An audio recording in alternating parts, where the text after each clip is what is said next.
that, or as new as that. I think you like all the. I think you enjoy all the weight cycles. The what cycles? The weight Weight cycles? And I don't. I tried. You know, we had both my wife's and my machines. That particular model of HP laptop had batteries that would break down and then inflate, like literally like puff up and catch fire eventually if you didn't catch. And there was a recall. So my machine, I noticed it first, took it into the warranty place that, and I was hoping to use an old laptop I had. And I opened it up and I powered it up. And I'm like, dun, dun, dun, dun, dun, dun. I'm like, shoot me now. I went out and went online and immediately ordered a backup machine for the 5 weeks that it takes for these places to get your machine back, and even that was slower than my laptop that, went kablooey, but it wasn't nearly as painful and bad as the Toshiba laptop I tried first, which was like watching paint dry. I would have shot myself. It's too short, right? Killer, just killer. This is strange. My desktop bleeds through the display for Zoom. At least to the left and the right, where Stacy's image has black sections, it was bleeding through my desktop. I wonder, I've never seen that happen before. That's Maybe sort of weird. Maybe it's my monitor. My monitor's a little weird. Power cycle it. That would be I think it would be an interesting call to have everybody say the oddities that occur to them online, because I think that's a big piece of what's missing. We'd have to change this to a 6-hour meeting. But it would really be a good start. Just in general, it's a way of letting like one hand know what the I'll other. go. I'll take the first 3 hours. No, I'm not saying we have to do it now, but I'm just saying that part of the challenge we face as a society is that often one hand doesn't know what the other hand is doing. And the person or whatever does see what's happening uses that to their own advantage. It's evolution, I guess. That's one theory. No,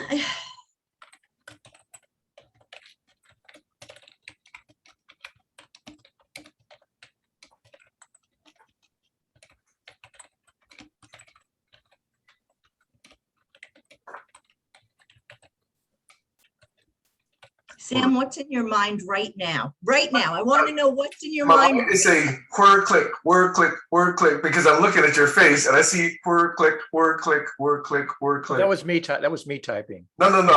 I'm figuratively saying I'm looking at Stacy's face and I'm thinking word click, word click, word click. What does that mean? It means you're computing. You're trying to figure out, what that means. No, I already spit out the computer, whatever I complicated. Responded to you, and then you were like about to say something, but you stopped yourself. Well, because I was watching your face and I was thinking, what is he thinking? How am I going to read this feedback? Well, we Asians are supposed to be unscrewable.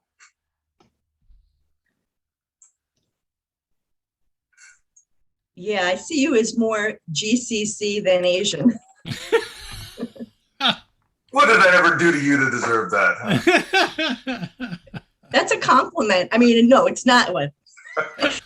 Exactly.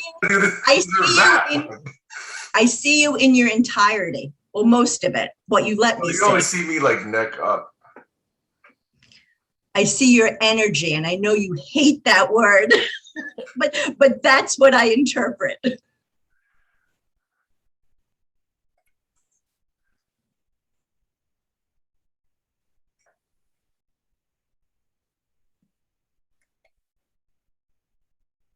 Actually, I can't even answer your question anymore because I forget what you said that I was then looking at your face for. You answered. You were trying to read my mind while I was trying to interpret yours. I wasn't trying to read your mind. I was just seeing that it was going. Always going. Little gears were spinning up there, huh? The Does it ever cognitive stop? gears. Spinning was loud.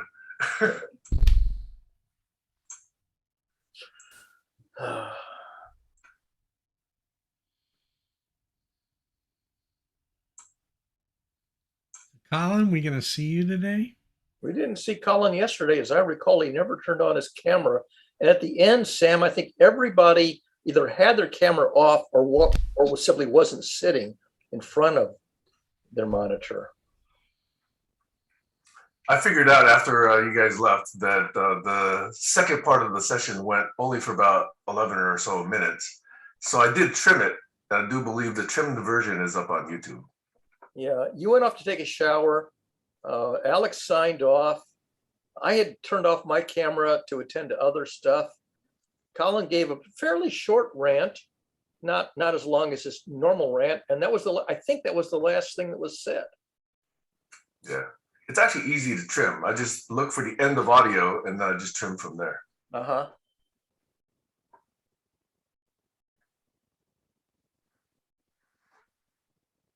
I went off to finish my power nap. Boy, I couldn't stay awake yesterday. Well, I have two things to bring up.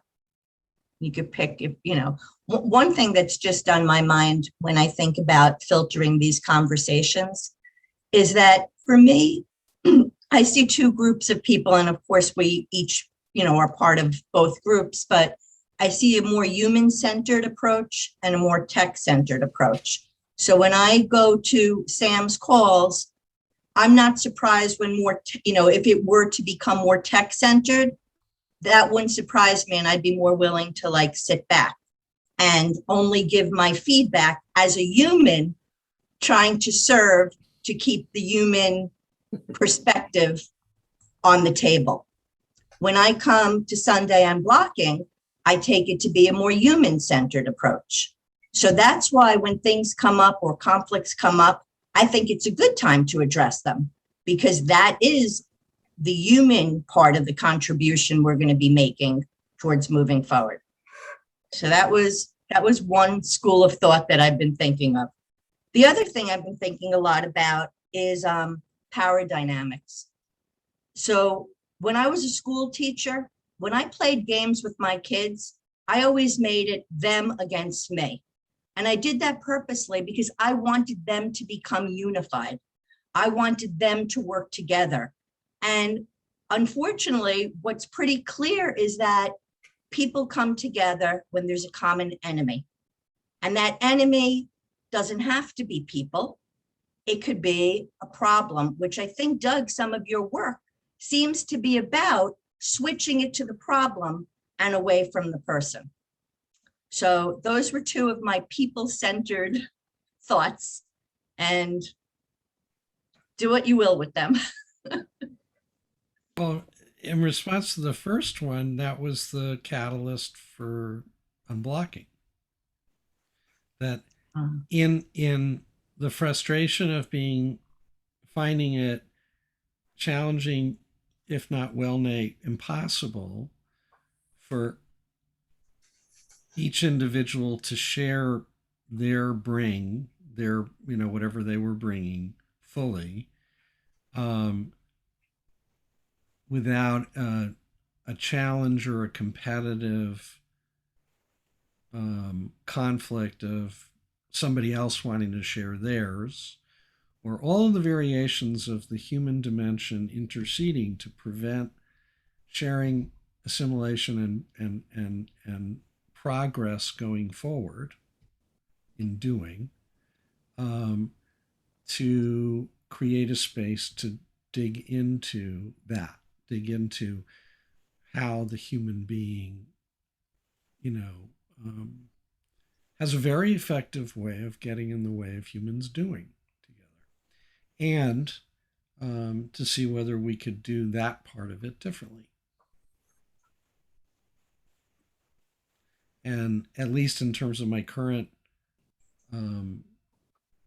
work and an orientation, it is very much about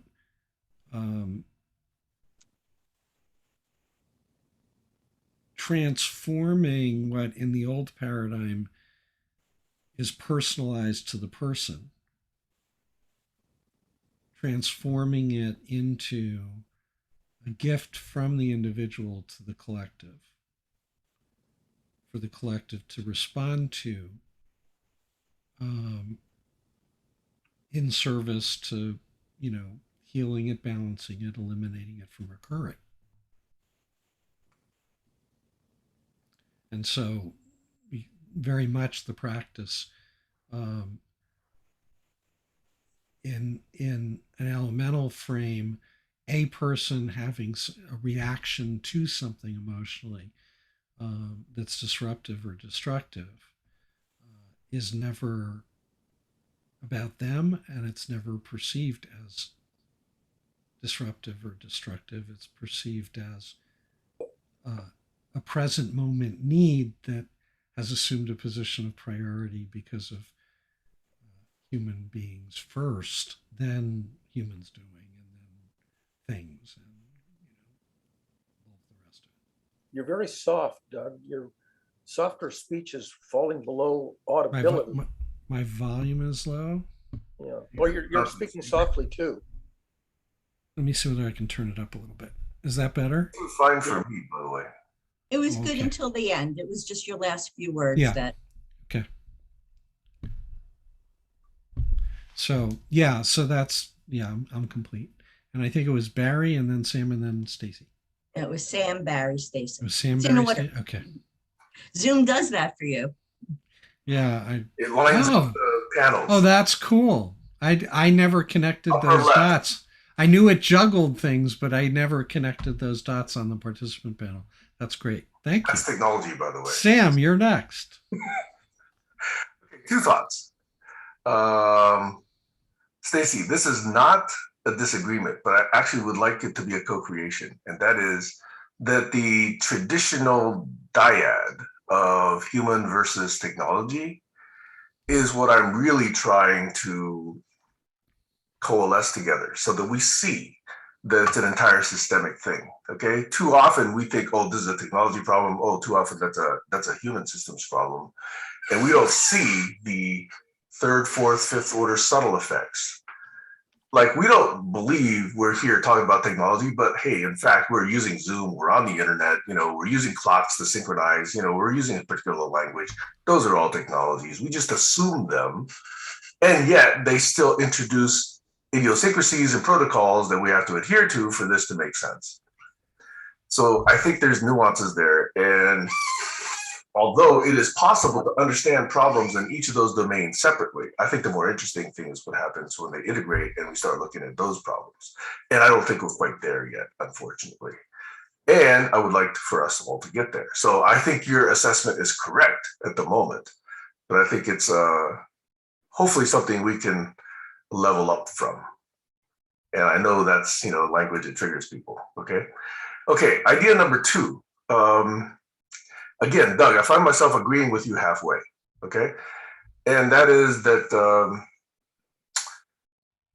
I think that if there is focus to a group, and some groups don't have focus, but if there is focus to a group's activities and reason for being, reason for gathering, reason for spending time, reason for listening and leaning in, then it is not always the case that the group needs to adopt whatever issues come up in an individual. So I think there are some issues which are best handled within an individual, and there are some things that are handled best within the group.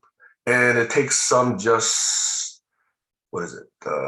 some discernment to really kind of understand that well, okay? And I think always assuming that it's the responsibility of the group will defocus the group, guaranteed, if there is a prior focus. So I just want us to consider that may be a possibility. I don't want to argue with you, but I think, that the possibility of it being largely a personal responsibility is, I think, lost in what I heard you say. Over. Harry? Yeah. I want to sharpen up a point from the last couple of speakers, because it's only been in the 20th century that we've begun to become systems thinkers. There's always systemic problems, whether it's a human system or a modern technology system. There's always systemic problems that are built in. And historically, typically a person or a group were blamed for a systemic problem, as opposed to saying the problem is inherent in the system. So scapegoating has long been a feature, a misfeature of human culture, really since the dawn of civilization. And only, I think, in the sort of since the Second World War have we begun to realize that scapegoating is an inappropriate way to address or identify a problem. And I come from a background where scapegoating is really a very serious issue. And this business of shaming and blaming, this is a term that Stacy brings up, as opposed to identifying a systemic problem and addressing it as a systemic problem and evolving the system architecture. This is a huge frontier for our 21st century society. And then I have to return that phone call. I'm sorry.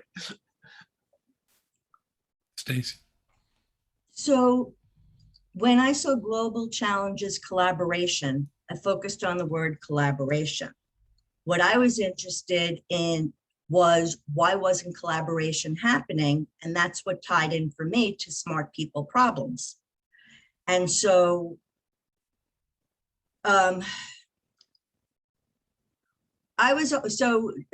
Jerry uses an analogy when he's talking about projects of like a triple word score. You want to find the 3 projects that you could actually contribute to all 3 at once.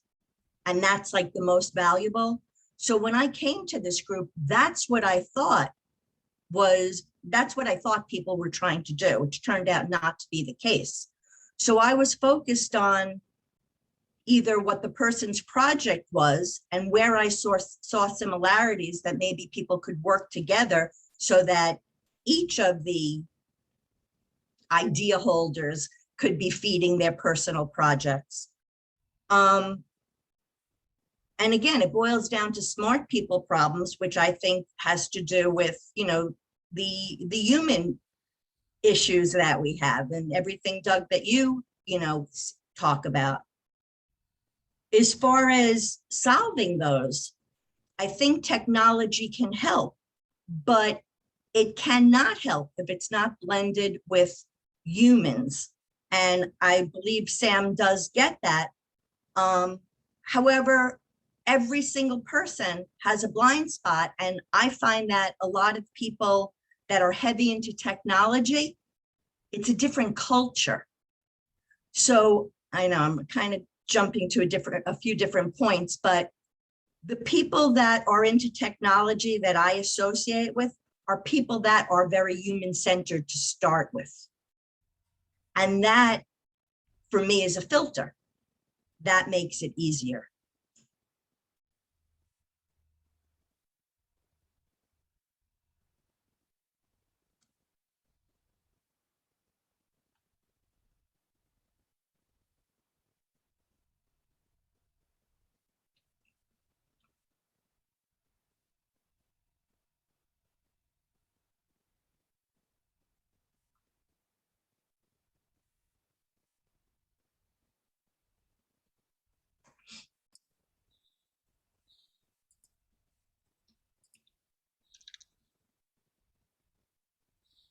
Alex. Hi, sorry I'm late. But thinking about the leveling up and the protocols for tech-minded, tech-savvy entrepreneurs and for internet newbies who know nothing about the background of a web page or anything like that. So leveling up in different categories, I guess, is what the protocols relate to. Different groups of people, different sets of protocols for different groups of people. That's distinguishing the functionality of the system in a more focused, accurate manner, I guess. So it's just one of those parts of the mechanical areas. When a group of people are trying to achieve something, they need to level up. And those that are struggling, are finding it difficult to understand, that's their issue. They need to reach out for help and ask questions. So we are available, I am at least, to do that, to provide any assistance for somebody trying to level up or join a protocol or a web group or a regime or a club or an organization or a secret society, whatever it is. Working together and being willing to help, being able to help, and showing up, and I guess giving others the flag, the signal that you are available if they want to ask you something about your set of knowledge. It might be lower or higher than theirs. Some of us have got skills in areas that are more deeply involved and specific to certain tasks. Like at NASA, the people responsible for a mission at NASA, they don't go and work in other people's departments. They stay in their own department where they're trained to know what to do. They know why they're there. Over.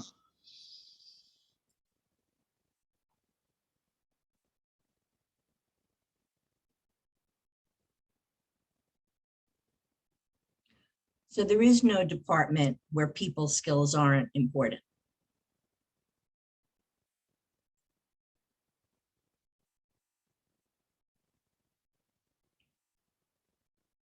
Or there shouldn't be.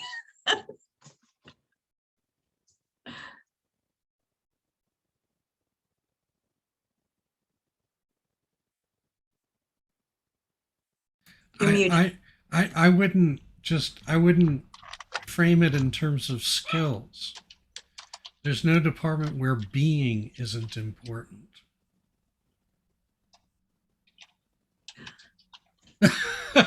and in the current frame and paradigm, the industrial frame, doing is all that's relevant. Performing function, contributing as specified and demanded. Those are the sole criteria. And being's not relevant. That's what happens when you commoditize human beings as units of labor.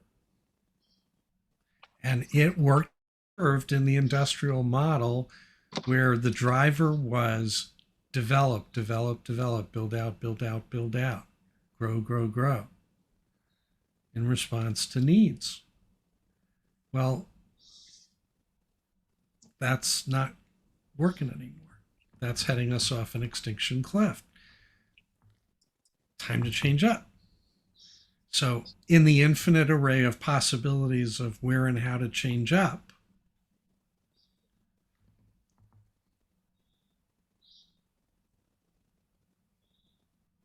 Einstein and Fuller and a bunch of other people in various ways to Sunday have said, you can't change the current frame with the same thinking that you created it.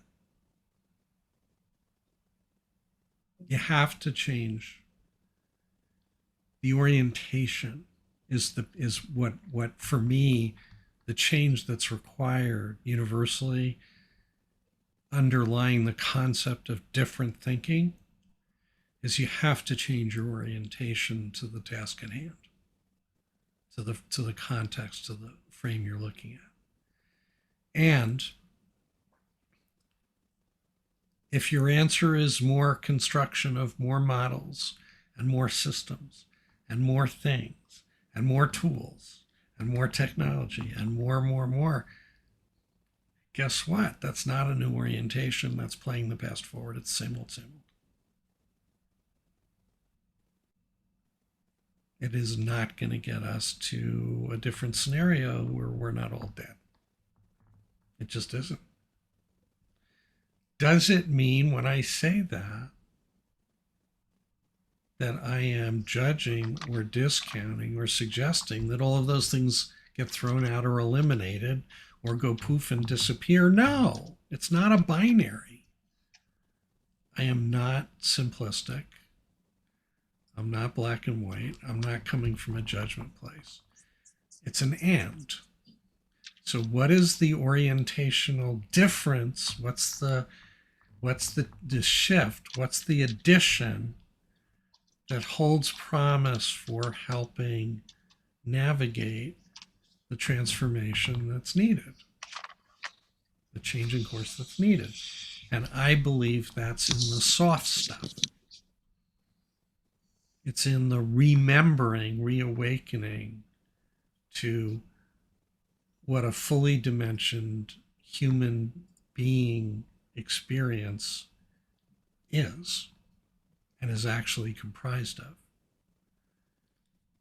Bringing the living being awareness, consciousness, understanding back.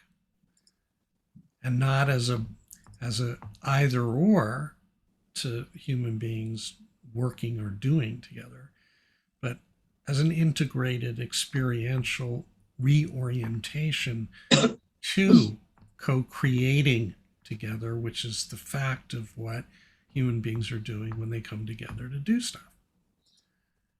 It's a process of manifestation.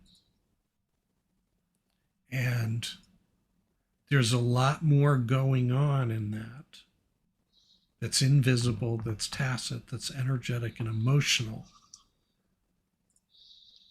that in the current frame isn't even languaged or acknowledged as existing.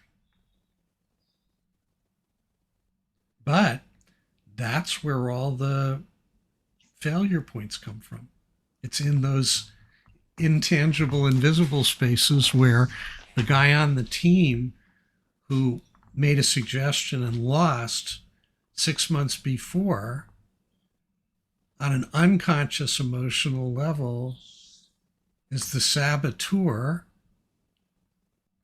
now that generates the failed result of the group.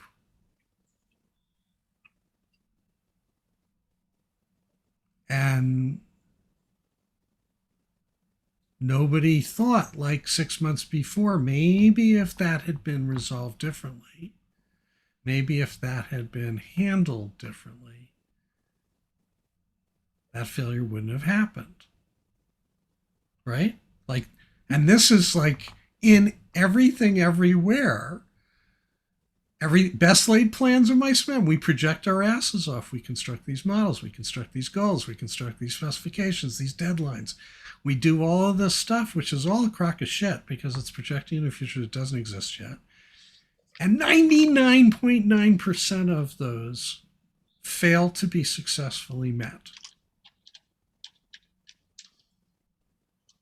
Literally, I kid you not. They never fulfill. They never fulfill. And there's a reason. There's nobody involved has been enrolled. Nobody involved has been invited to co-create and co-participate in what's about to be done. Nobody has emotional, energetic, and spiritual vesting because they've been related to as an object and unit of production and told what to do. And that's the way it is. And you can come up with your next great model, your next great scheme, your next secret language, secret handshake, special language. Come up with your color-coded thing. Come up with your letter-coded thing. Come up with your next archive or tool or program or stack or whatever. But if you don't ask permission, if you don't inquire into, if you don't invite others into co-creating what's needed, and if you don't focus on what's needed right now, here in this moment, in the present, not what's needed 6 months from now, what's needed based on what was developed 6 months ago, that's in the rearview mirror driving everybody in the present moment of creation. Like, what is needed in this present moment right now to do us differently, do us better? Be in alliance, be in alignment, be in resonance, each with each other. in the act of co-creation, this moment, creating this moment right now, what's needed? Nobody's asking that of anybody, anywhere. I don't give a fucking shit about that. Train's got to run. Get to work. Okay. Stacy, your hand is up. Yes. So now you've connected to what occupies all of my time. Two things. One is the introduction of play to blend those two things. So playing with technology can be a way to blend those two things. But the play, okay, when I say play, what play does is allow you to be without all the restrictions that you would normally have in the world. It takes away a lot of the things that put up those blocks. Either we don't want to overstep our bounds, or we're worried about who gets credit. We're playing. But what I want to say is that the right has done an amazing job of helping people to come alive. They've created, I mean, it's not in a way that we like to see, but all of those people that started following Trump because they were given an opportunity to shine. We don't do that. So any ideas that I've had about playful situations or experimentation or using our imagination, encompassed in that has been a way to give people that wouldn't normally shine an opportunity to do that, but in a way that's collaborative. So we're not off doing things on our own, because the people that already succeed, they've gone off and done things on their own. But there's a whole bunch of people that want to be connected. And if we don't address that, we're not going to get anywhere. So on the right, all those people are connected, whether it's through their anger or their excitement, whatever it is, that's the connection. So the right has all these media outlets that make stars of people like Candace Owens or Tucker Carlson, or even whoever on Twitter, somebody that would normally never have a platform. What I'm saying is, why not do that in a constructive way? The media does that, and they're not left or right. They're just business. I'm saying we need a third approach where we're creating in a supportive way. But the reason I keep things in terms of a game, it's not that it's about the game. It's that I'm trying to take away the profit motive. That's what it's about. And it's not about manipulation. It's about being able to recognize which people like doing which things, and then finding, as Jerry says, that triple word score, that you can triangulate those things together and not be stuck there. I don't want to do one thing.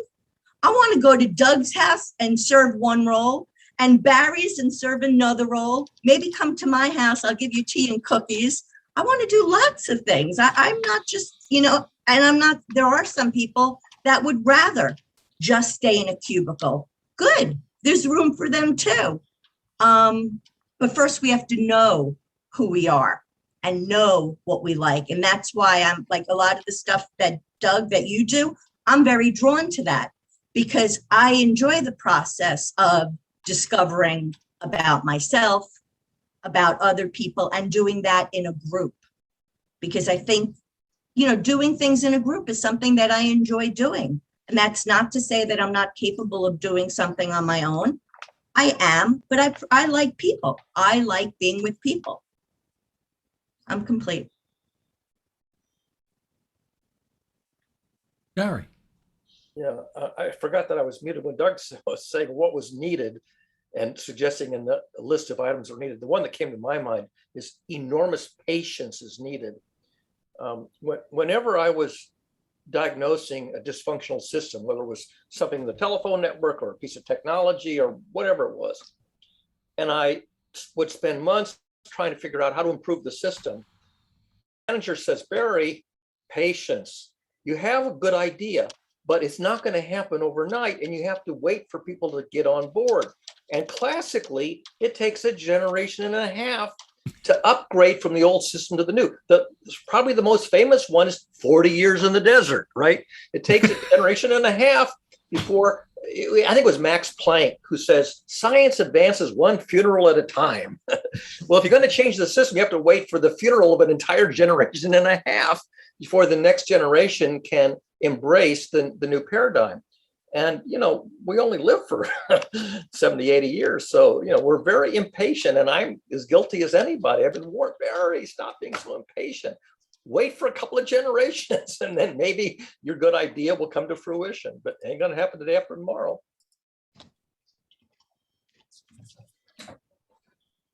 Alex.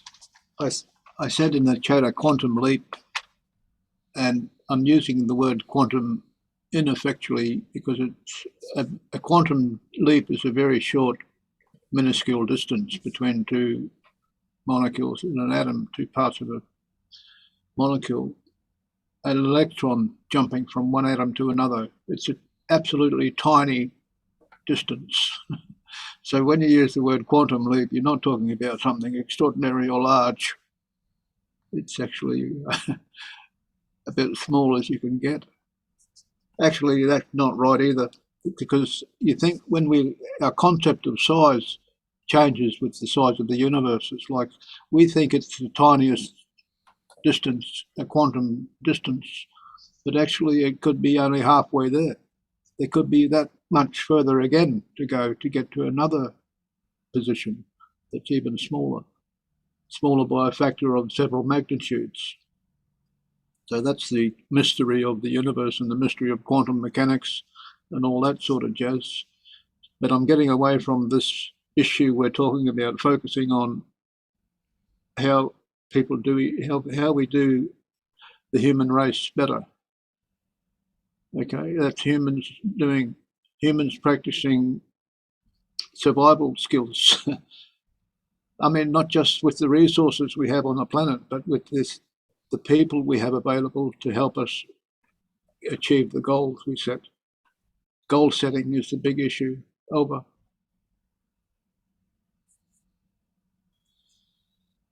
Stacy, you invoked play, and in an elemental frame,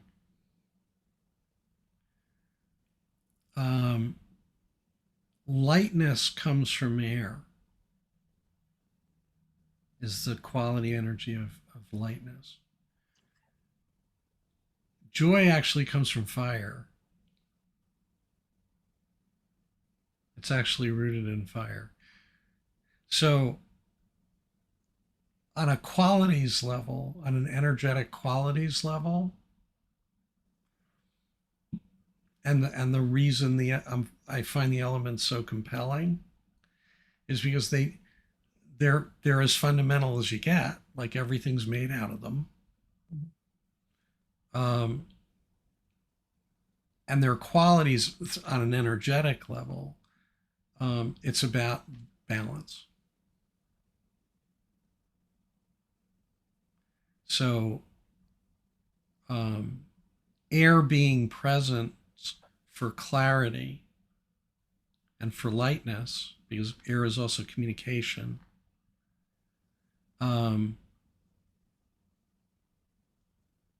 If not balanced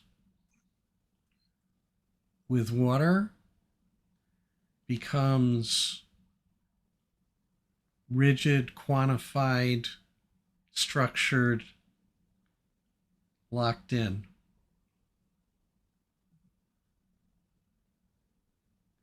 So each of the elements qualitatively can either be, in service to balance, or can be imbalancing. Because if it isn't shaped and informed by the others, they interplay with each other literally in real time, moment to moment. And if an element is missing from the equation, then you get all the negative stuff. You get stubbornness, you get, getting locked in. Earth without water becomes hard. Nothing can grow there.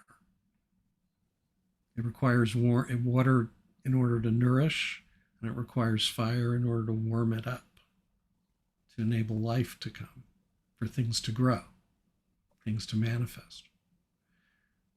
So through a balance lens, the reason words like play can be challenging is because play in cultural frame, to me, carries with it a meaning weight of all sorts of associative room for mischief.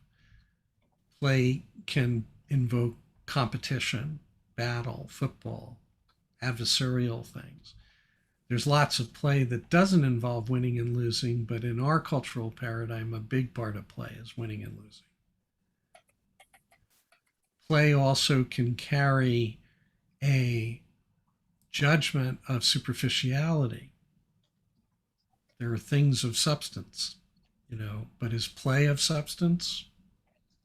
For people that are in judgment with a, imbalanced centering in air and academics and study and learning and knowledge, disassociate from the other balancing elements, it becomes a basis for judgment. Calling this conversation a show is a very particular characterization, choice of noun to apply to it. And intrinsic in that word, it carries all sorts of connotation. Room for meaning interpreted or experienced. So my sensitivities on a languaging level are usually to that there's a judgment or imputation being brought, whether consciously or unconsciously, that colors the potential experience or frame of what is in fact this. What is being created and manifested moment to moment right now by and between 7 people, which is a living, dynamic thing that carries unlimited intrinsic generative co-creative potential moment to moment. This is an act of manifestation, us coming together. What do we choose to create? What do we choose to do with it? When I frame that, show doesn't really seem to fit for me.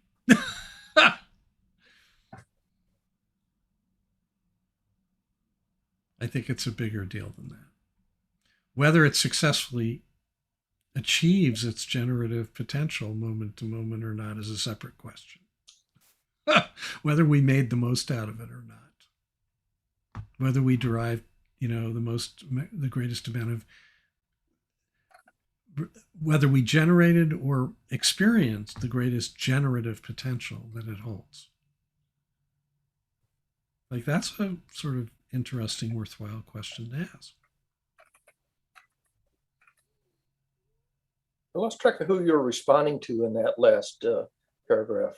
Well, it was Stacy's share sort of invoked it, but it's the languaging, labeling, judgment dimension of all of this. Okay. That So carries a lot of power. That the reference to play. You're still on the game context. Okay. I thought you changed context. Yeah. Stacy, your hand is up. Yeah. I wanted to go back to when you're talking about the elements, and I put it in the chat because that's another conversation I've been having.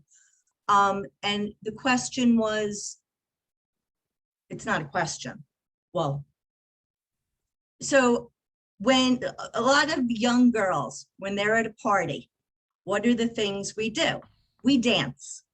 We dance, we move. I think of Cyndi Lauper, girls just want to have fun. Boys, on the other hand, are, I don't think they're getting together with a group of their guy friends and dancing. And I cringe when people try to separate males and females. However, that being said, I think it's fair to say that if you take a large population of women, you will find more feminine energy there. If you take a large population of men, you will find, boys, let's say young females and young males. So that's not to say that you don't have all the energy mixed in everywhere, but I'm just talking about proportionately. And the point I'm trying to bring out is that my question in the chat was, how has suppressing the influence of women over the centuries, whether burning them at the stake or locking them up in psychiatric hospitals with hysteria, how has that influenced society? And that, again, I don't know too much when you speak about the elements. I don't really understand that much about it. On the surface, it makes sense to me, but I would want to know more. But I think it's important to look at the feminine energy that's kind of been weaned out of things. Maybe somebody would call that more towards the woo side. But if I could just share one quick thing, I took a writing workshop. And in the beginning of the workshop, there was a lot of movement involved, which I usually roll my eyes at because I do not like being on Zoom calls and being asked to get up and move. I just don't. But I did it. And I have to say, after the movement, when I went back to writing, the words just flowed out. So for me, it's very clear that there's something in moving my body that stimulates the flow of my imagination and my creativity. I feel like a lot of that has been weaned out of, not that it's been relegated. It hasn't been allowed to be in the area of work. It's been separated from work. And I think that separating creativity and who you are as a being and an individual and going into the sphere of work where the main goal is to make money at all costs, that's a big problem. And I do want to go one step further because this is where power dynamics come into it. I have listened to so many men tell me about their workday where they were dealing with this really horrendous customer, client, and they don't say anything because their livelihood is at stake. So these people get enabled.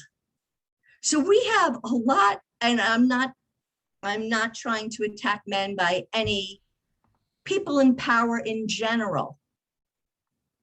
They're kind of enabled, even when they're really good people. I know me personally, even when I'm dealing with somebody that I'm crazy about, I could really love them to death. But if they're in a position of power, I go through, how do I want to point out to them that I disagree? It's a big thing. I don't feel as comfortable saying I disagree. And that doesn't go for anybody in this room because I can disagree with all of you. And that's a compliment. I'm complete. Barry?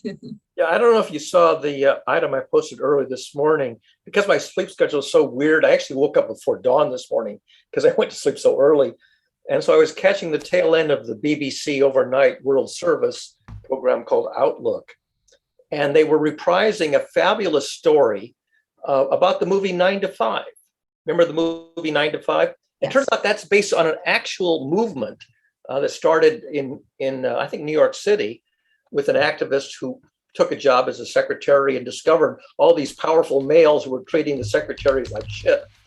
And it's a 40-minute story. And I think you'd appreciate it because it's exactly what you're talking about, how the women finally were fed up enough with, being treated as non-entities in the corporate world with these male power figures. And they started a movement, and the movement turned into a movie, which is quite a nice backstory. I think you'd appreciate it. Yeah. Can I say one more thing? Sure. Can I jump in? So in that old paradigm, you have the big boss with all the great ideas, shooting off the ideas, and somebody is writing them down and doing everything he says. I want to be that person. You know, it's like, not just me, there are certain people that have wonderful ideas. They're not necessarily the ones to put them together, because there are better people to do each of those skills than they are. And that's why when Doug, when you talk about, you know, leadership and changing the role of, like, I do think there is a need for a director of energies, which might be called leader, but without the power. A leader shouldn't necessarily have power, but there are certain people that can see who would be best in different places. And traditionally, we give that power to somebody that may not have the skill just because they have the power. And we give that away, whether it's an influence by following somebody or if it's at a job. And, you know, I brought up the, yeah, I'll stop there. Somebody said that Bob Fosse is the only male who has the right to tell women what to do with their bodies.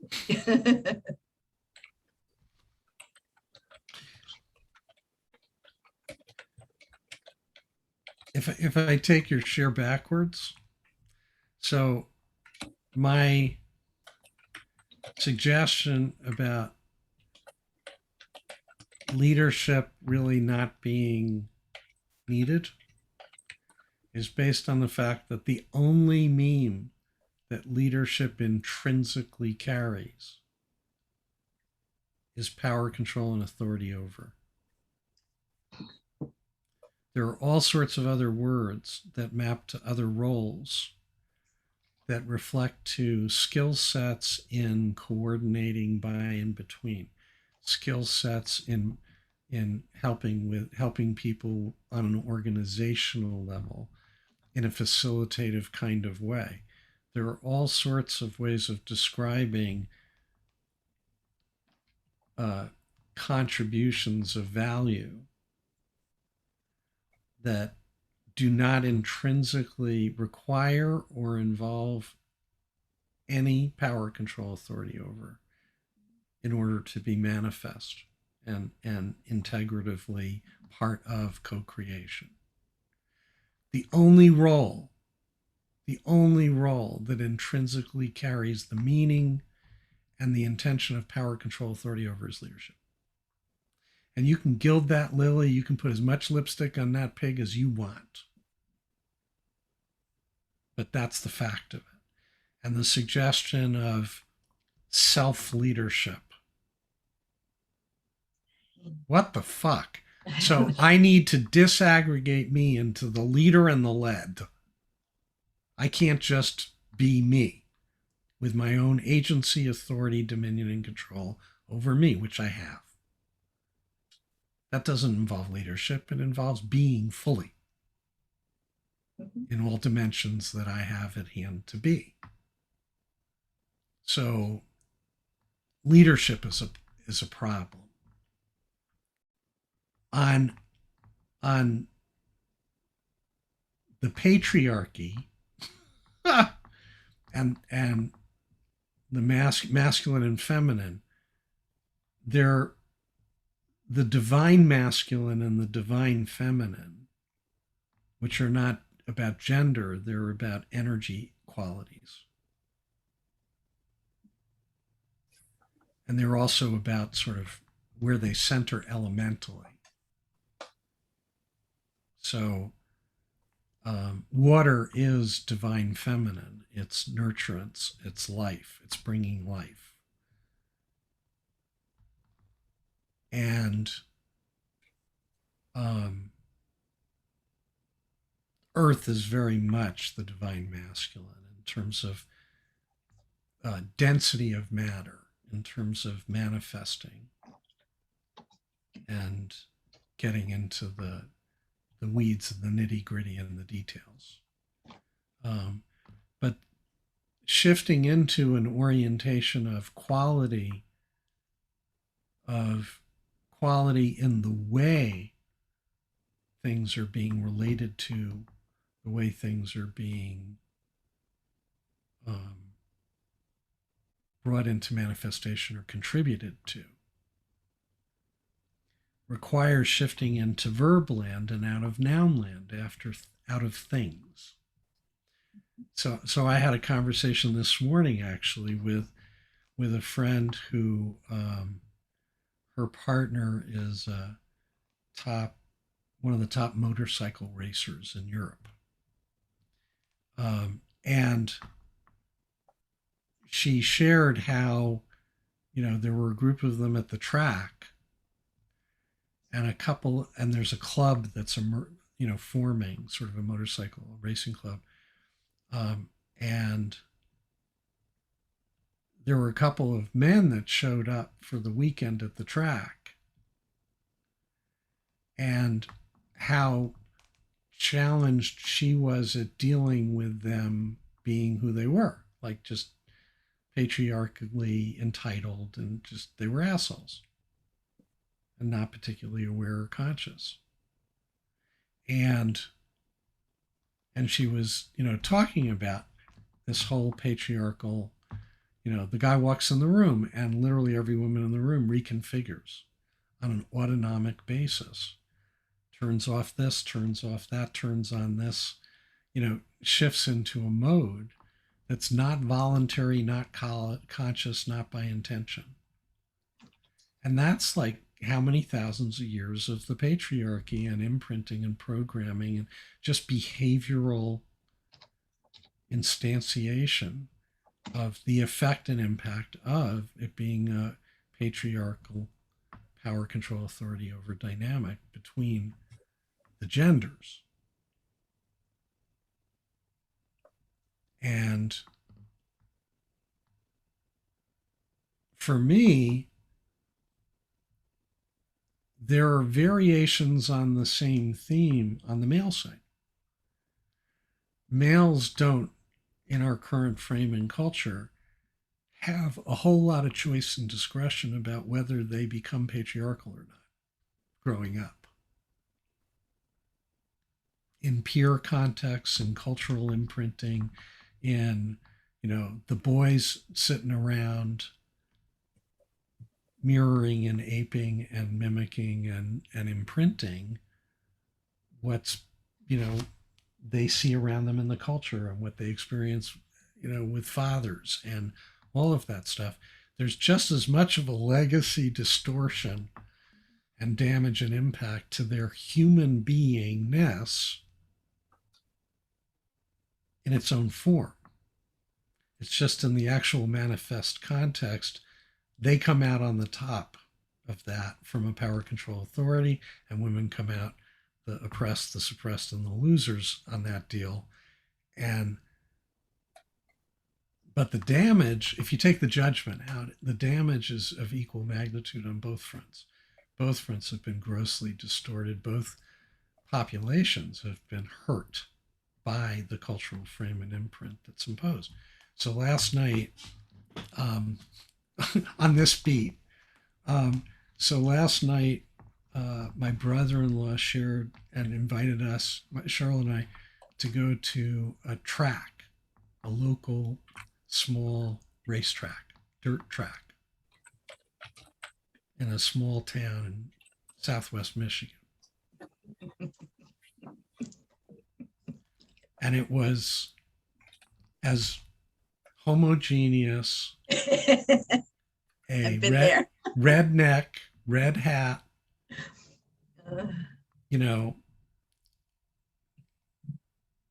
I don't want to shift to judgment, but it was a energetically very primitive group of people, and I was able to relate and enjoy it to a point, but I definitely didn't feel one of or comfortable being, New York City Jewish kid who's now tilted radically into the sensitized and sensitive being who I am these days. And and my brother-in-law, who's been a cop his whole life, but has become because of his seniority in the positions he's had in the latter part, he's really become quite a politician, and also come to grip with his own sort of imprinting, and has really been softening and humanizing over the last few years dramatically. And we got up to the top of the the, the seating, and we're heading opposite directions, and he said, really interesting, isn't it? Which was like, there was a awareness consciousness on his part, like it's okay, but it's also what it is. And I woke up this morning literally feeling hungover. I didn't drink anything. It was just sitting in that energy for 5 hours.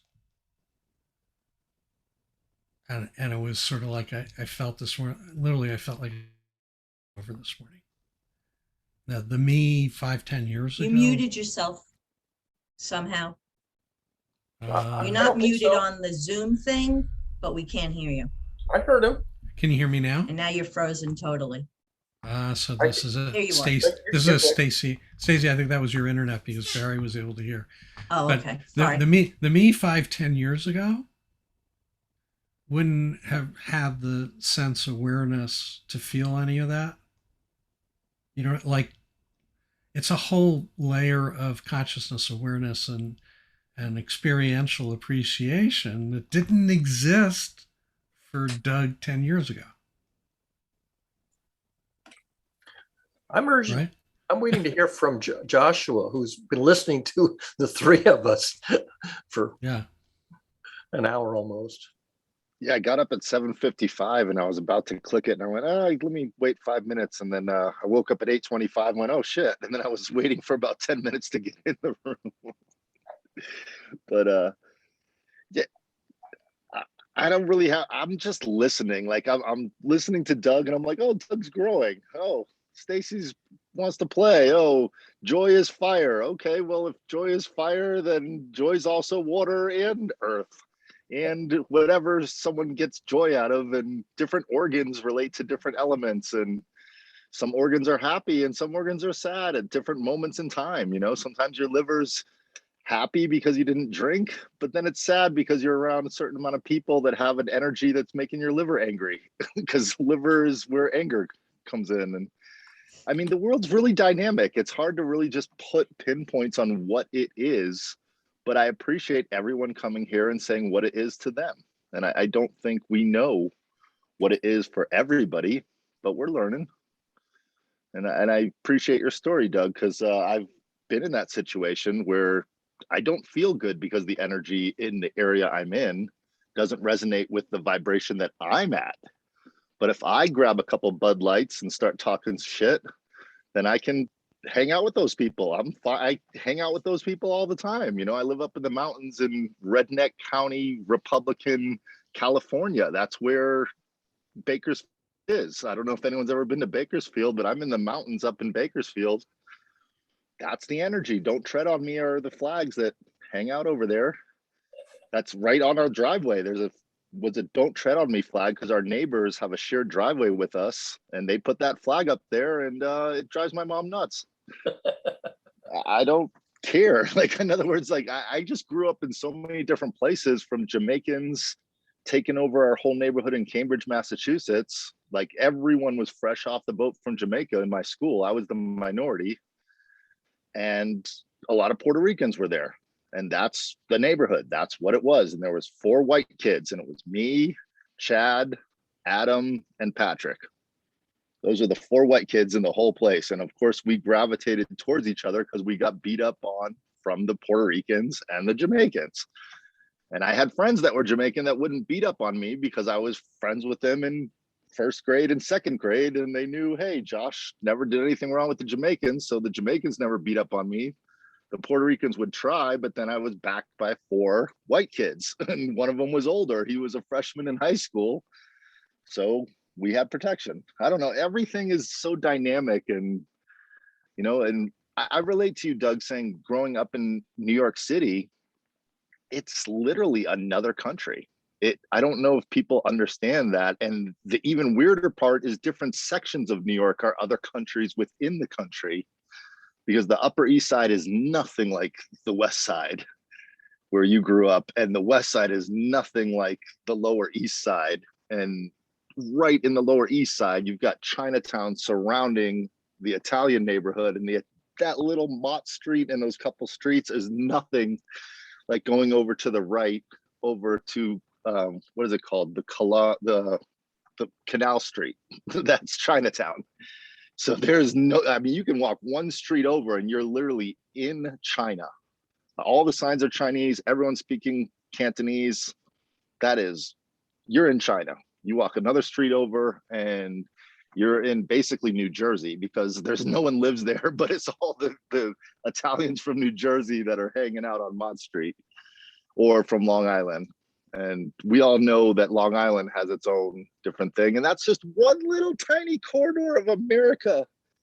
And then you go to Michigan and, and then let's talk about Alex in Australia, like the culture of all the British people that sent people over to Australia and all the natives that were there, and that culture that came up over the last 300 years, 200 years.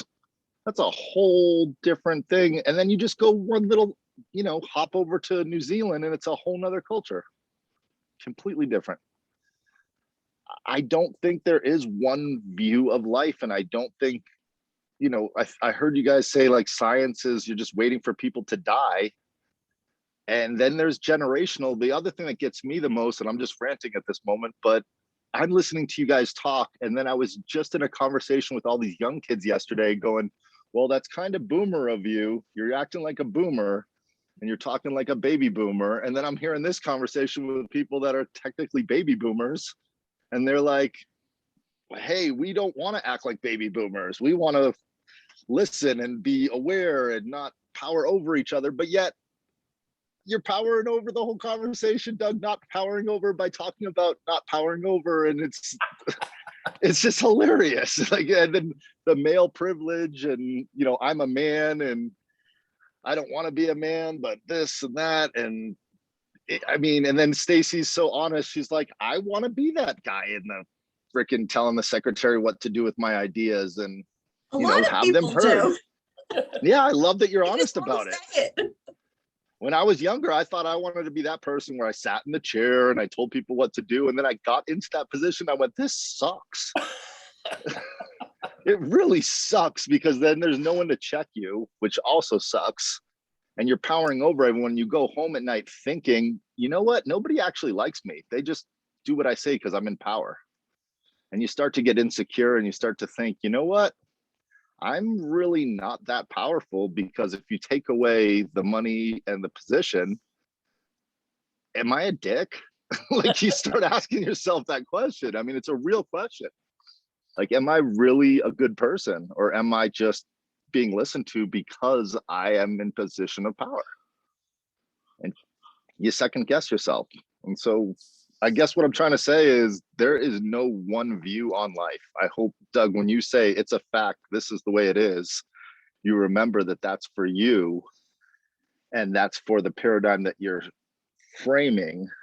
And you're brilliant at that. I think you're really good at framing paradigms. And I think everyone needs to learn how to frame things so that they're heard and they feel heard. And if there is one paradigm, it's that is, did we feel heard, and can we go around the room? And thank you, Barry, for asking me. That's what's on my mind. I'm just no filter, just had a strong cup of coffee.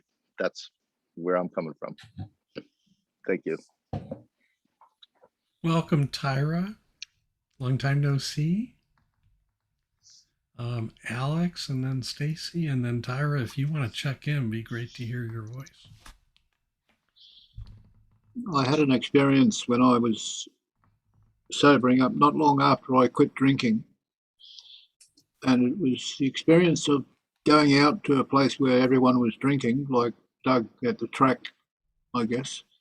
No, well, I didn't drink. I was hungover just from it, spending Well, I that didn't, time there.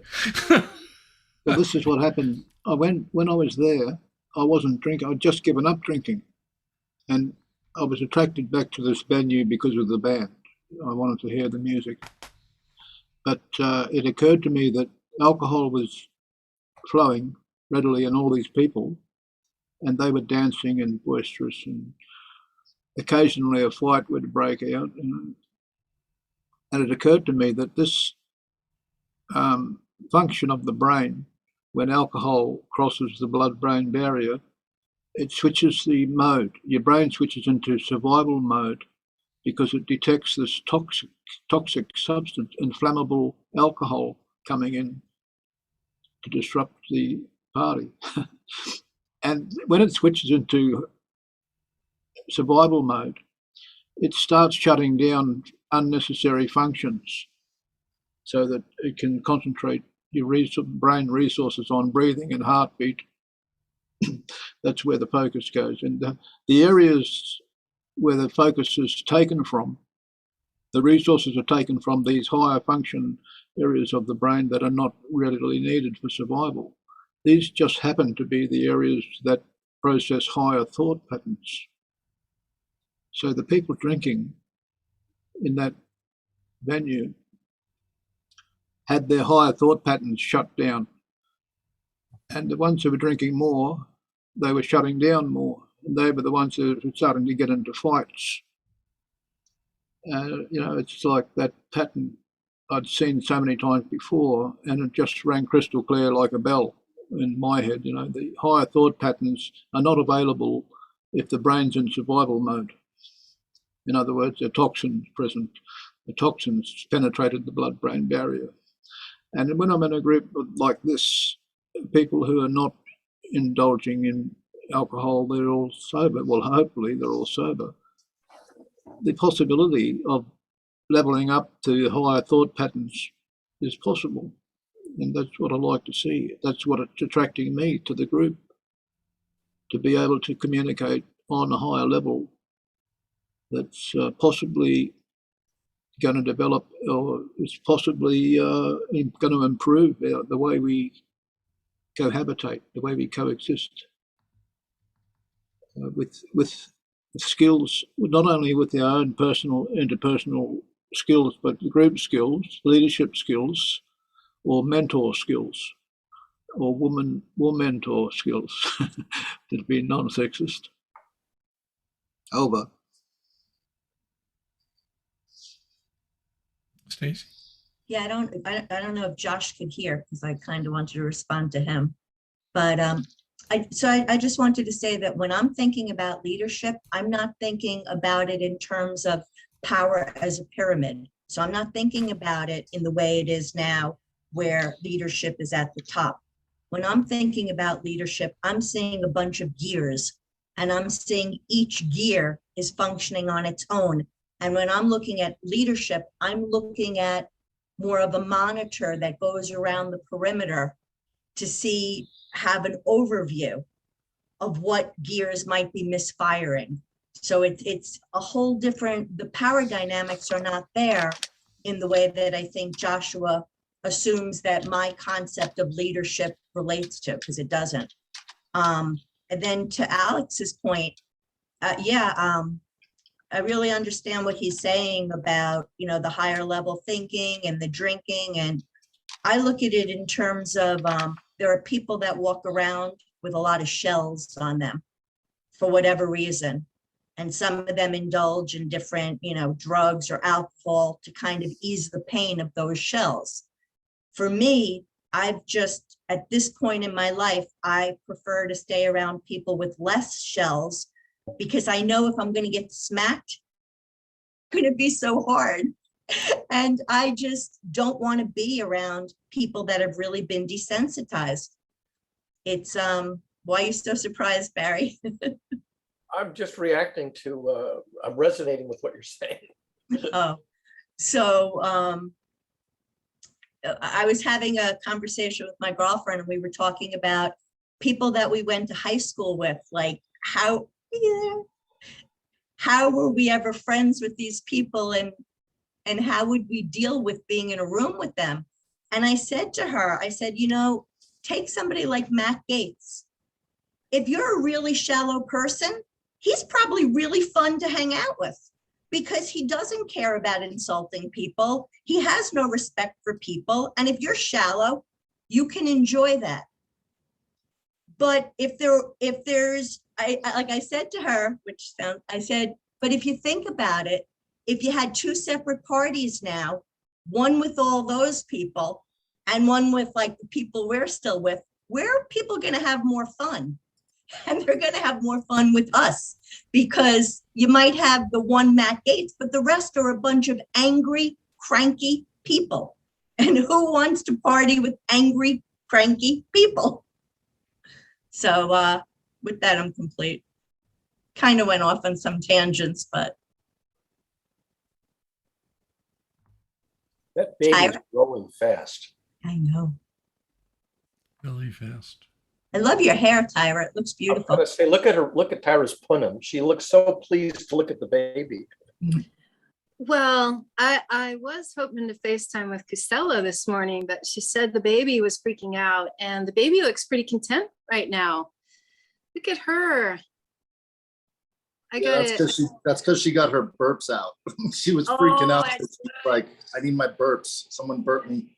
Look at her, Joshua. Look at, she's just checking everything out. Yeah, she's bored, so I think she wants to come on the call. If it's okay, I'm gonna let her speak for me. So, Ayana, do you have anything to say? She is just, well, sorry guys, I have nothing to say in comparison to this gorgeous new baby right there. That's the star of the show. Oh, look, she's got perfect little feet. They're just yummy. Just want to nibble on them. Well, I'm doing really well. So I'll tell you, Doug, the acupuncture, it's been a game changer. Yay. So yeah, like a real game changer. I feel like my essence is coming back. You look fabulous. You know, yeah, thanks. My hair is finally growing out too. So I'm feeling good. I'm leaving for Europe in a week. Yay So for you. that's a testament to how good I'm feeling, because if you asked me 5 months ago if I'd be going to Europe, I'd say no way. So I'm doing really well. I've lost some weight and I'm still working on it. So that's helping too. So it's just nice to check in with everybody. Yeah, really great to see the baby. And is it Aya? What's your name? Say your name. Ayana Luna? Say your name. Yeah. What is it? Can you say it? My Just name like is that. put things in my mouth. No, she hasn't learned to say her name yet. She's not even 3 months old yet, but I know. I'm encouraging her to speak because she has a lot to say. Yeah. Well, it'll happen. You know it. Oh gosh. All right. It's just good to see everybody. I'm just coming in late and I just want to listen. Ditto. Thank you.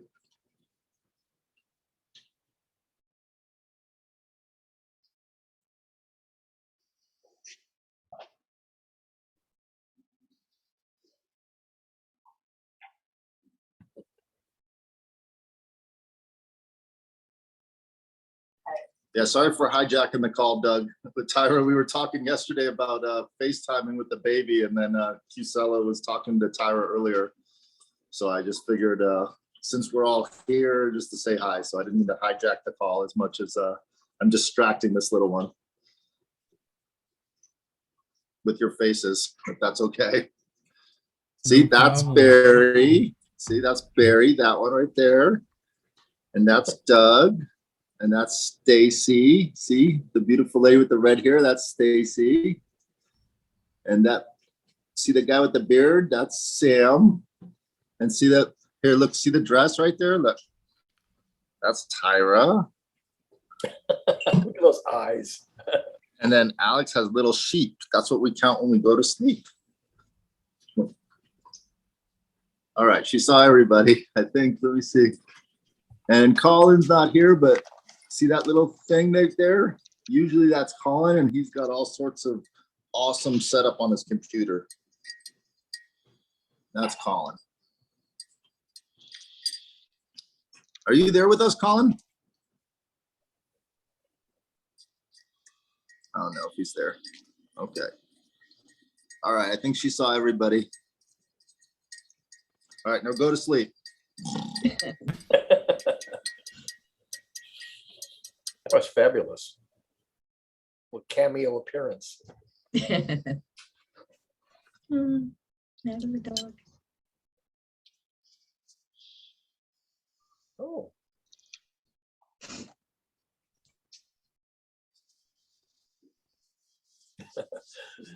Now Tyra's competing with the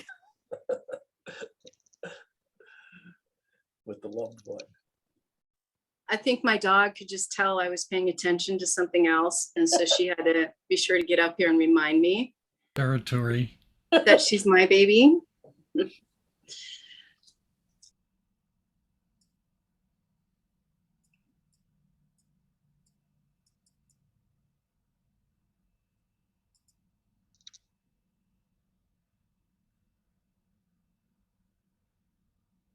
Now Sam has to pick up Gaia.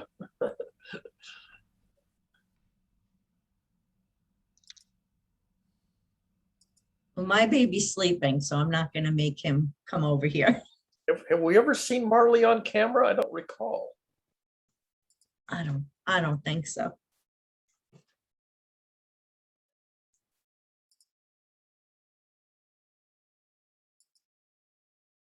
Sam, Maybe in the background on the couch when I used to have my background on.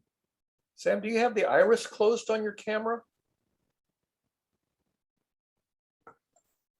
I'm counting. It takes about 20 to 30 seconds from the time I say turn on video to the time the video actually shows up and confirms that I'm actually broadcasting. That's how slow this laptop is.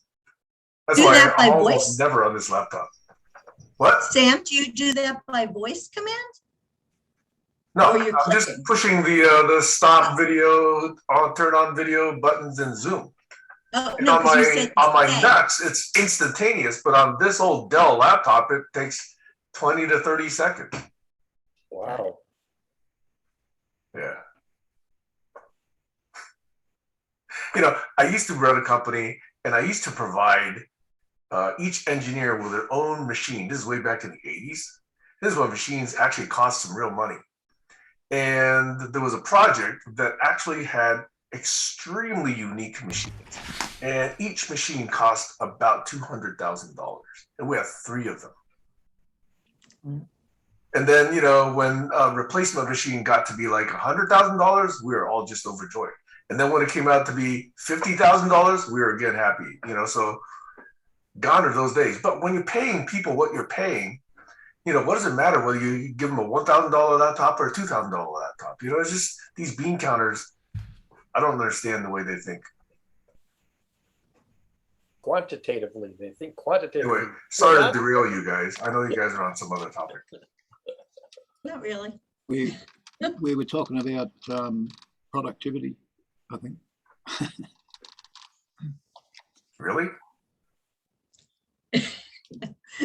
We were talking about a lot of things. Well, I personally apologize because at the time that I left, I think I was responding to Doug, and then I actually didn't hear his rejoinder if there was one. So I apologize for that.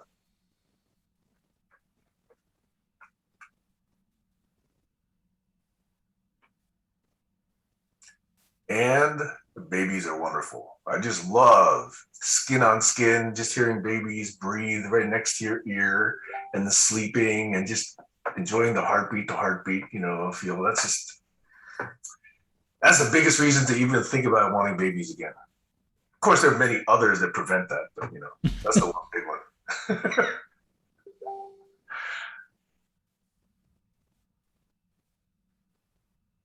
That and their smell. The baby smell. There's a flower called baby's breath, and does it actually smell like a baby? No. Cosmetic only. I know that men don't like changing nappies. Women don't like changing them Yeah, women don't like it either. either. It's not a So you know.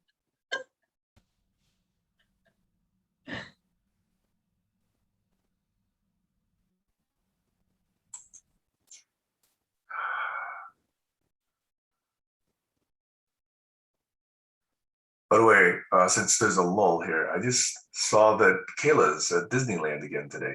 So she's having a great weekend, it looks like. That lady's living it up. I really live. respect Yes. her. You know, she's working her hiney off, but yet she's really enjoying life. And I think that's just great. Yeah. Oh, that baby's so cute. Gosh. Look at those little cheeks. Makes us all want to have another one, right?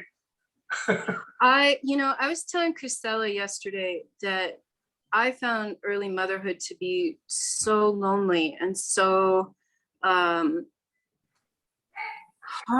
I mean, it was just so lonely and hard, and you're like, oh shit, this is all up to me now. And I would not want another baby.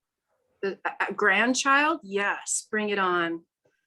But I just don't know how I made it through it. It was so hard. It literally took my youngest son took me to the absolute edge of what I could tolerate, absolute edge. But they're so darn cute. You just want to keep on having them. Well, yeah, that's the biology. They're cute because that's how they get you. Yeah, they make that eye if they contact. weren't, yeah, and then they look mimic right your at face you. too. And then if they smile at you, that's it. It's all over. Yeah. If she wasn't cute, we'd throw her in the garbage. I tell her that every day. Yeah. Tell her that every Cute when day. you spit up. Yeah. Otherwise, we'd throw her in the garbage and not look back. If she was she's ugly, doing oh that. my god. She was ugly. Yeah, She if she was like ugly and all deformed with giant horns growing out of her head and this and that, it'd be like, it'd be a lot harder to take care of her. I think that's biology, is they make them all cute for that Yeah. reason. Oh yeah. See, look, she's looking at us Yeah. going, see, I'm so cute. Well, actually, she's just trying to hold up her back because I'm not giving her support. There we go. Here. There. Now. Look, now you're a big girl. Whoa, keep your head up. Oh, Whoa. oh. She's Oh. packing a big brain. They're heavy. Yeah. Well, there she's got it. Yeah, but she's just starting to hold her head up. So I'm actually manhandling her a little too much. I need a woman handler. Did anybody listen to Radio Lab this weekend? No, what was it about? It was about after the baby is born, the placenta is born. And guess which one you have to throw away? And some cultures actually have a burial right for the placenta. But in America, they don't let the mother have anything to do with the placenta. But It's funny you say that, Barry, because I had to wrap up the placenta and put it in the refrigerator. Did you have a home birth, not a hospital birth? No, it was at the hospital. We just asked the doctors afterwards to respect, and we had some Tupperware actually, and I had to clean it out, and yeah, we had to get it in ice, and I asked them for some ice, and I put it into a cooler and gave it to Kisella's dad. It must vary from one state to the next what you're allowed to do with the placenta. Yeah. What they let you take it home, right? Yeah. We ate our son's placenta. Really? No, I'm kidding. I was gonna say. I Some mothers animals do. So, animals do that. Animals do that. did No, you see I Doug's face when you said totally- that, Tyra? Yeah, I'm like When little two shades of Gwyneth Paltrow. yeah, I know, right? Well, I was just, blood. you guys, I told my youngest, or my son, who's turning 24, and he's sitting there talking to his girlfriend about babies and periods and all this stuff, and the placenta came up, and he goes, yeah, don't people do stuff with placenta? And I said, well, honey, we dehydrated yours, and I then ground it up in a mortar and pestle, and I made this insane face cream out of it. And his girlfriend and he are looking at me, and they're just like, what? That I 51 described shades it. of blood. Yeah. And I said it took forever for it to dry out. And I was like, and I had to grate it up with like a cheese grater, and I ground, and then I added it to aloe vera, and it was just this amazing. He was so grossed out, and oh my God. You've only got 4 out of the 10 jars left in the fridge. Yeah, I still have some. Oh, it was hilarious. That's a riot. Yeah. We prank our kids all the time about stuff like that. It's really a fascinating discussion, though, about placentas and cultural practices regarding them. Okay, so my girlfriend and I, sorry, Stacey, I know you raised your hand. My girlfriend and I each had babies at the same time. She saved her placenta and we buried it. Like 3 years later, she had that thing, and we did like a whole red tent ceremony with a bunch of ladies out in the woods. and she packed her placenta and buried it. My other girlfriend freeze-dried hers in New York, packed that thing around for about 5 years, a box in the freezer labeled biohazard, and she buried it under a tree at their house. But yeah, people, it's a thing. It is. They spent an hour discussing it on NPR over the weekend. So. Well, I just looked it up, and people do drink the, after they grind it up, they drink the placenta because it's nutrient rich, and they believe that will be passed on through nursing. So. Yep. And people will eat them. So what are you guys going to do with yours, Josh?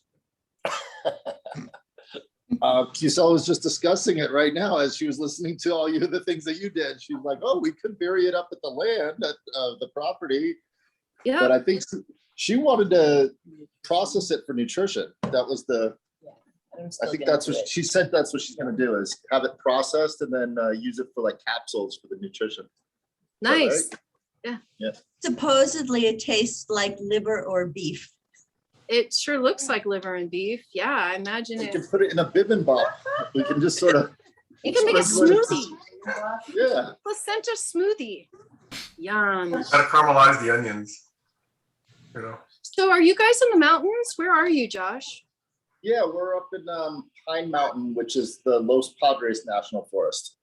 So are you off grid? Are you connected? No, we're on a grid. We're connected to electricity. We've got a solar on the roof here for the daytime. You got a lot. And and a washer and dryer. We didn't have that in Hollywood. Hey, that's a bonus. Yeah, you're for not when she's washing spitting those up all over the nappies shirts. outside. Yeah. Yep. You're not out there washing the nappies on the rocks. Yeah, we rented a little house. The town is called Pine Mountain Club. So it's a bunch of retired firemen and policemen, and our neighbor's a firewoman who worked in the forestry department for 30 years. And it's just people that don't want to live in the city. So they just got little houses up here, and it's a little community of about 1,200 people. So it's a little teeny tiny town. How far outside of LA? Up to 5, it's about 45 minutes up to 5, right where Fraser Park and Gorman is. You just took a left. Oh, no kidding. Yep. Oh, so you're really close. I'm gonna come visit you guys. Yeah. Come on, visit. Kayla's the other direction in Ventura. We're behind Ojai in Ventura. We're that forest that's above, not the Los Angeles National Forest, but the one up near Ojai and Ventura. Okay, I totally know that area. That's a cool place up in there. Yep. Very Yeah, good. come visit. We got to get her. She hasn't gotten her 5 whooping cough, TB, and all that. But as soon as she has the whooping cough, then yes, we are open for visitors. So Yay! Well, maybe Kayla and I will have to make a road trip. that'd be awesome. And then we can come up and see you for a couple hours, and I'll go back and stay with her in Ventura. Yeah, and then let's go visit Alex in Australia, because I want to go to that side of the world, down under. Yeah, I want to come visit everybody. Ditto. I want to go to Canada and Colin. Go up there and. Sam, how was your visit with Kayla when she came up? We have to give him 20 seconds. Yeah. Okay, sorry, I didn't know. Because he's on that dinosaur. 4, 5. Yeah, literally. Kayla, I know you're gonna watch this later, but what do I say? Kayla was making fun of how short she was, and Kayla is cute. I think I can rest my chin on Kayla's head, but She was making fun of your shorts. darling. Maxwell is very engaging, it turns out. And we had fun, dinner out in downtown Seattle, and but she didn't actually make it to the island. So she said next time she comes, which she says is November, I think she's already got the tickets. Tyra, you got to think about coming up with Kayla, okay? And she's going to actually come and stay for about a week. Nice. Nice. Yeah. That would be Because fun. I said, with all the food pictures Kayla posts, I said, Kayla, I got to ask you to make some meals here. I mean, all the crab, all the lobster, all the steak, the gumbo, all the everything else that she's making. It's like one day is not going to be enough.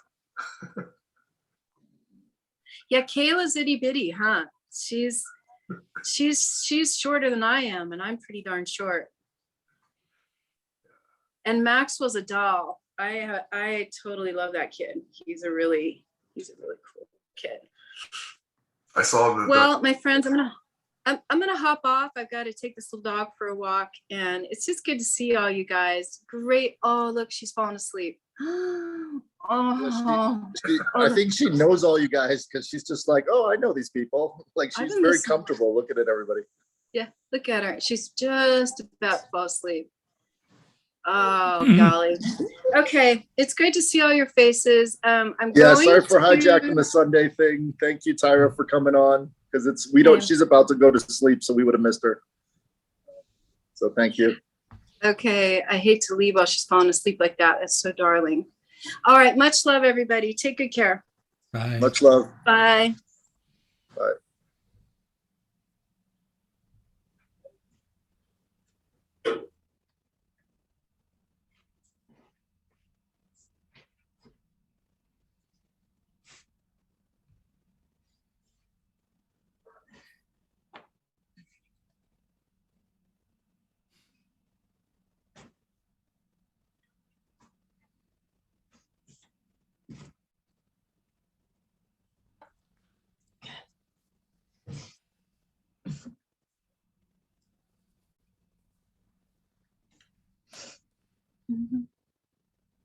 Oh, she's sleeping. Yep.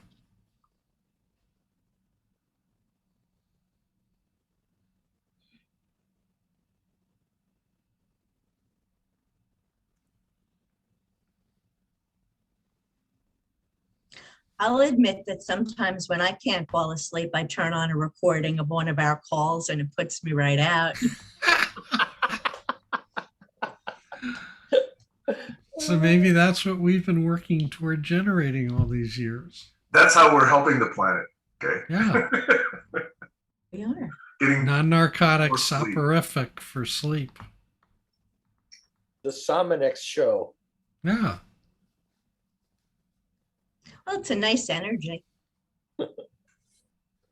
well, there's some moments which kind of provide other peaks against that background. Yes.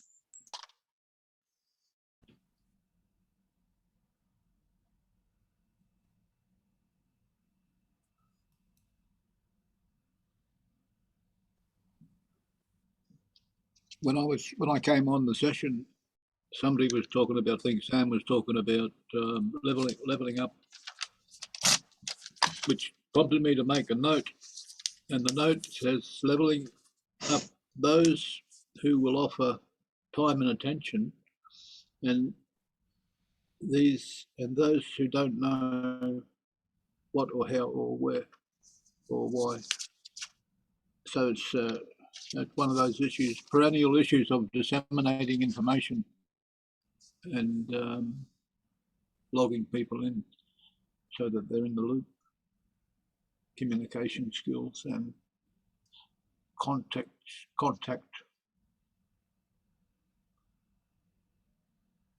through the web. the network of sprouts needs fertilizing. That's the garden, I guess. That's the garden of ideas, dangerous ideas and community coexistent ideas. Over.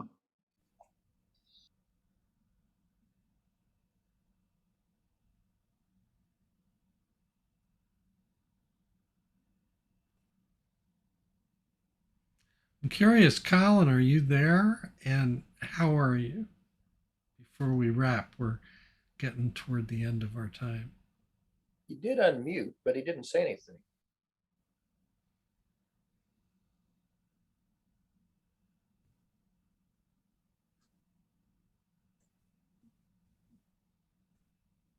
We saw you unmute, Now but we you're didn't. muted, We saw you unmute, but we didn't hear anything. and If now you were he just speaking. remuted. Maybe his mic is inoperative today. It may not be working. He's had that issue before.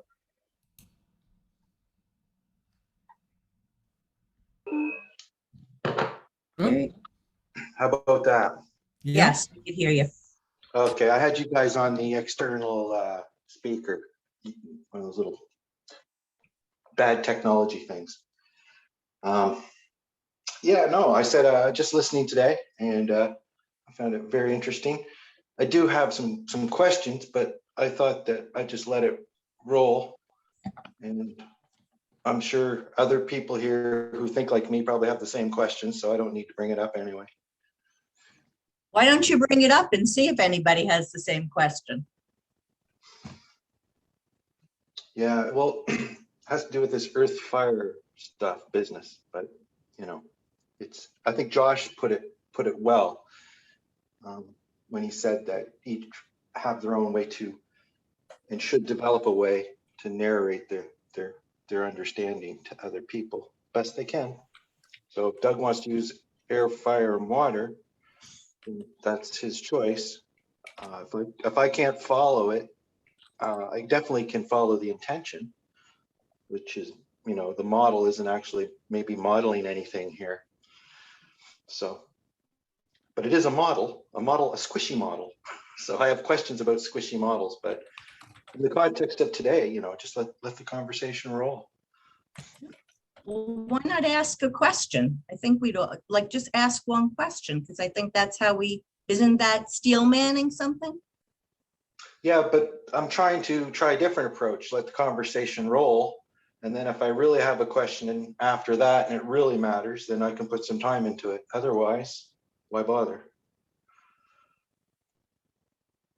I'll just point out that the classical alchemy of earth, air, fire, and water corresponds to the 4 states of matter: solid, liquid, gas, and plasma.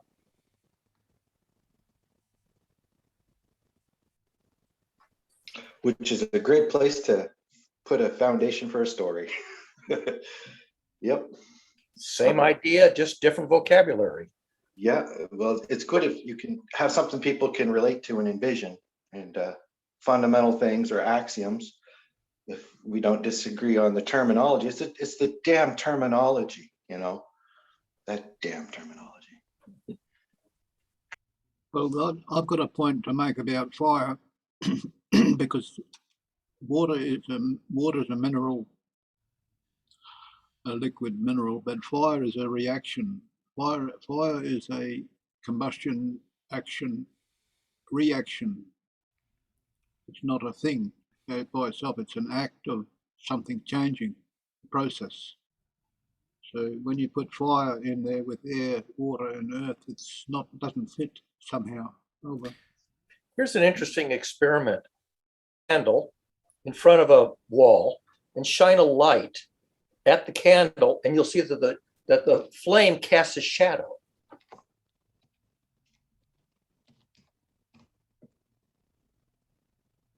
It's not obvious that a flame casts a shadow if you illuminate it from the front with a light against a wall. Fire, Stacy, also it transforms. It's also the only element that is present moment, and it's directional in the sense that It only goes one way. What do you mean when you say fire is the only element that has present moment? Well, it doesn't have persistence. As long as it's fed, it burns. So it's a in the moment kind of manifestation, and it doesn't have a durability as the other elements do. What Alex was pointing out in terms of its difference, in that sense, it's very different. And water is different because it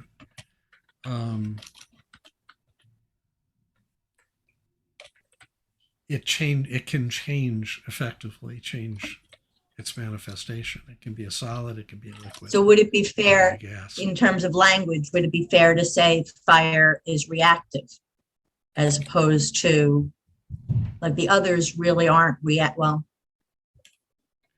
they're all reactive in and between each other, but fire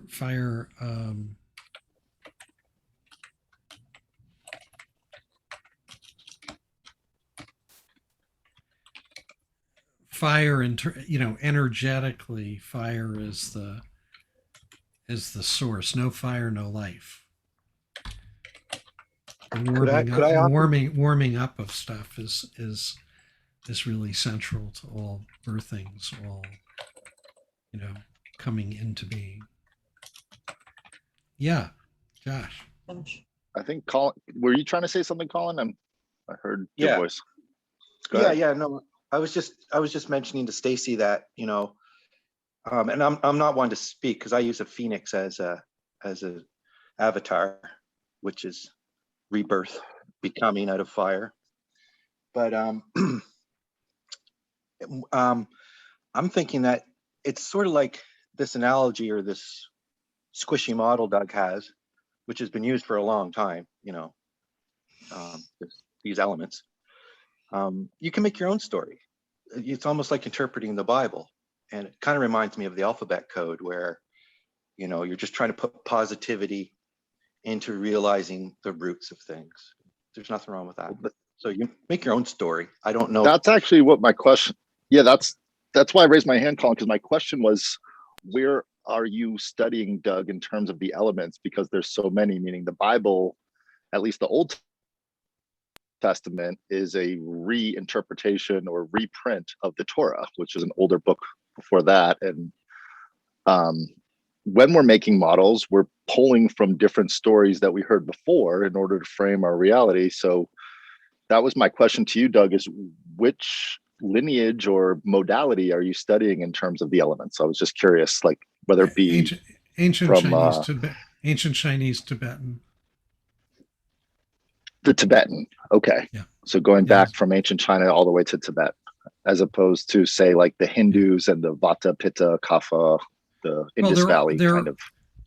All of the elemental sort of framings are really resonant with each other in all of the traditions. Well, so I would imagine in Alex's part of the world that's different, right? And the people from Australia, the indigenous people from Australia. Well, I'll let Alex their culture goes back, but at least 30,000 years, 40,000 years, way before and then the Zoroastrians, were around too, and they have that fire that's been going 3,000 years from Babylonia.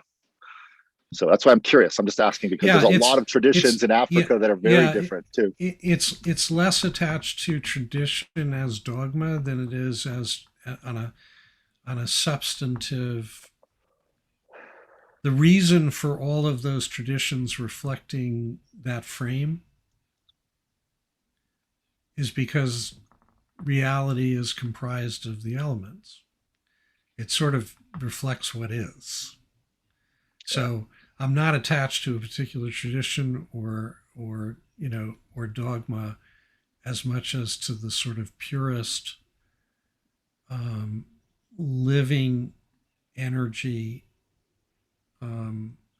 signatures, profiles of the different elements and how they comprise the reality we experience.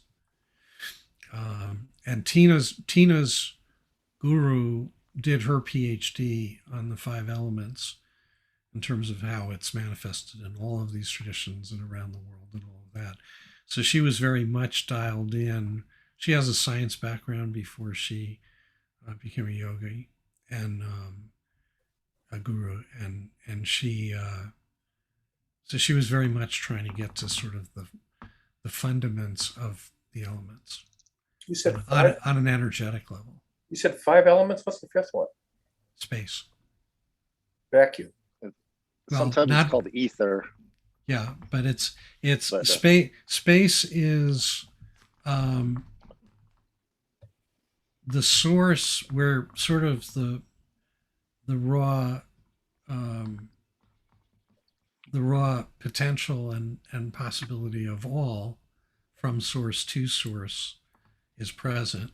Okay. So it's nothing and it's everything, but it's also, from a cycle of manifestation standpoint, it's the container that holds all of the other four elements. Yeah, I get that. Of course, sort of corresponding to what they call a field in physics, but field is kind of a weird word because Yeah. is it a mathematical construct or is it real? Yeah, yeah, and I, you know,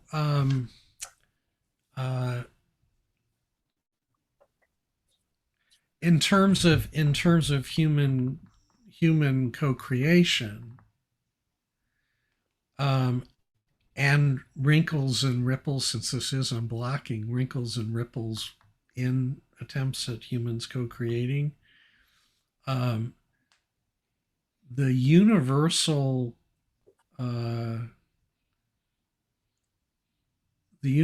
vehicle for balancing, healing, resolving, at least in my, like, empirically, is space. That if you can create a contextual space that's larger, that can hold the differences by and between people, and they can join you there, they can transcend whatever it is that has them at each other's throat. It's very They abstract. can get to appreciation, understanding of each other. I see Alex's hand up. I just wanted to say, when I was a child, 16, I spent time in the Tibetan village of Dharamsala with Dr. Yeshi Donden, who came over in the fleeing from Tibet. He was the personal physician to the Dalai Lama. So that's why we went there, was to hang out with him, to fix my dad. But I ended up getting treated by him, spending some time with him. And then later in life, ended up in Santa Barbara, where his roommate was the professor of religious studies who brought Yeshi Donen to an audience and translated from Tibetan to English. So we got to ask him questions about how he does miraculous healing of tumors, of cancer, of all the, how does he do this? Right. And we got to ask him these questions with the translator.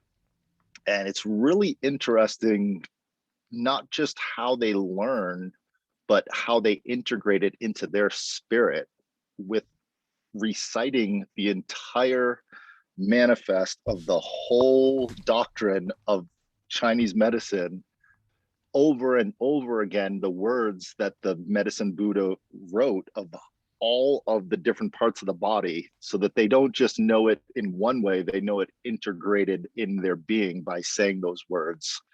And a lot of older traditions were not written down on purpose because you were supposed to have learned them orally so that they integrate by a vibrational tone in the throat chakra. So it's, you walk by his school and it sounded like bees humming. Everyone, Like a drone. and they're reciting all of the text. And it really is something to sit out there for. I'd sit out there for hours reading my book and just listening to them reciting that. And I feel that is what's lost in our modern society, is the way we intake information, whether it be auditory or visual.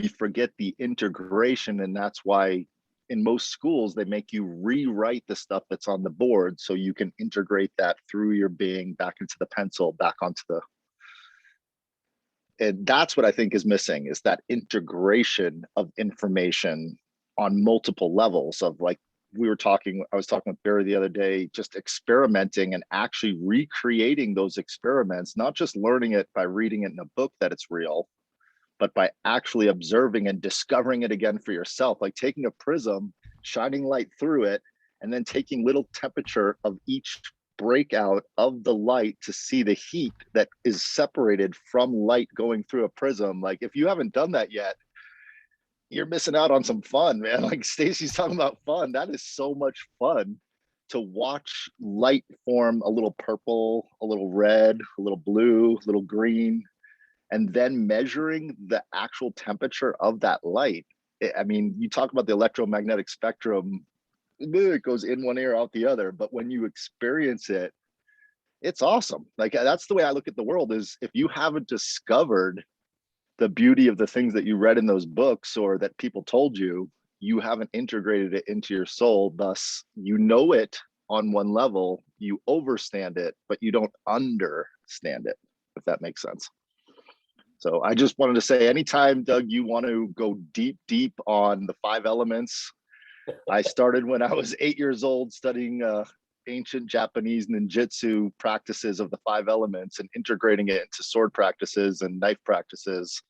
And it is really fun to move your arm like fire, move your arm like water, move your arm like earth, and to move your body in the 5 elements and then practice that way.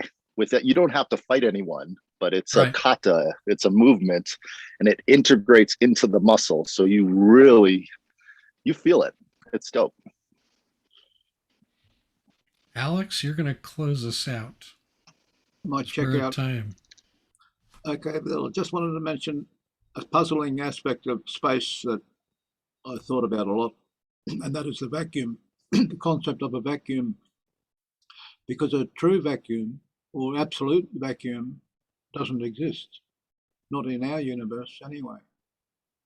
It's like if you had a metal pipe and you put frost plugs on the ends of the pipe and then drilled a hole in the middle and sucked everything out, those frost plugs would be in the center. The space would disappear. That's an absolute vacuum. But in space, we've got this energy field of something. They call it the ether. It's dark matter, or I don't know, but it's not a vacuum. It's very not much there. In between galaxies, there's dark areas of empty space where there's only 1 atom per cubic meter, something like that. That's getting close to a vacuum. But if you took that piece of matter out of the universe and there was no matter in the universe, you wouldn't have a vacuum either. Anyway, that's one of the aspects of space that's intriguing to me. And we are not in a vacuum. Sorry, folks. We're here and we have a matter to deal with. So that's what I'm doing. I'm getting on with it, in other words. And with my limited availability of resources, I do what I can. Over. Well, I would like to thank all of you for coming, for co-creating this. And yeah, at least for me, this becomes more and more spacious in a very good way.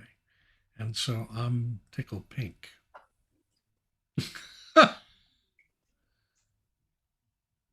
Yeah. Thank you for hosting. Yeah. And I turn you back to your Sunday, Alex, your Monday. And I'll see you all next week.